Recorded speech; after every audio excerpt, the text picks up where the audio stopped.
even if we don't necessarily expect them to. And central to a lot of this, of course, is the recognition of the prevalence of personality disorder in the community at large, and in particular in those areas where people with problems end up, i.e. the prisons, A&E, GPs, and, of course, homelessness. So those we might see as a basic training module for any kind of psychologically informed environment. But if we move on through, we're looking at developing through this training a psychological awareness, or expressing that psychological awareness in the training courses. So we're already starting to move into one of our other key themes here. When we're looking at being psychologically aware in the way we work, then something of what we've sometimes called the dynamics of exclusion, the way services and the way social processes can exclude and marginalise individuals. Maybe a little bit about understanding the importance of attachment and relationships, again, stressing the centrality of relationships. And myself, I would want something about the cycle of change and the working with clients in the pre-contemplative stage, because that is so much of the work that many of the services are dealing with. As we're developing more psychological awareness, we're starting developing what you could call a psychological approach, and there we are starting to use some of the language that's come out of psychotherapy and the user movement, so words like recovery, person-centred support, trauma-informed care, using that understanding to look at the way the service itself operates.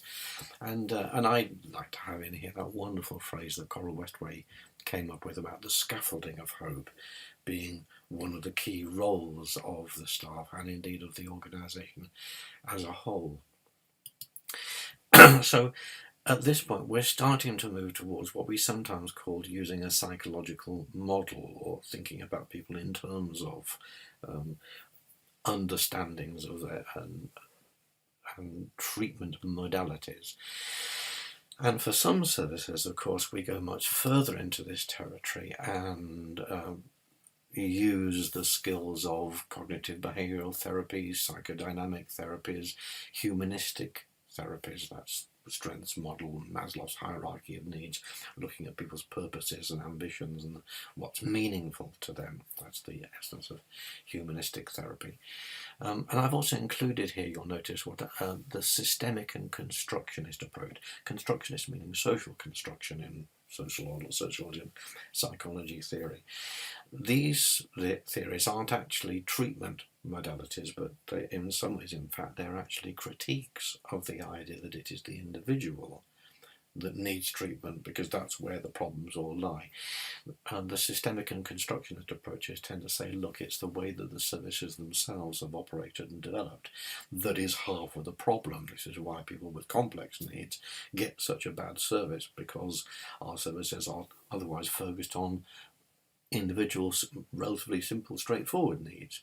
And as long as we do that, all the people with the more complex needs will fall through the net. So you do need to look at the way the whole system operates to understand the issues that the individual is dealing with and the issues that services need to act upon. And that I'm calling the systemic or constructionist approach.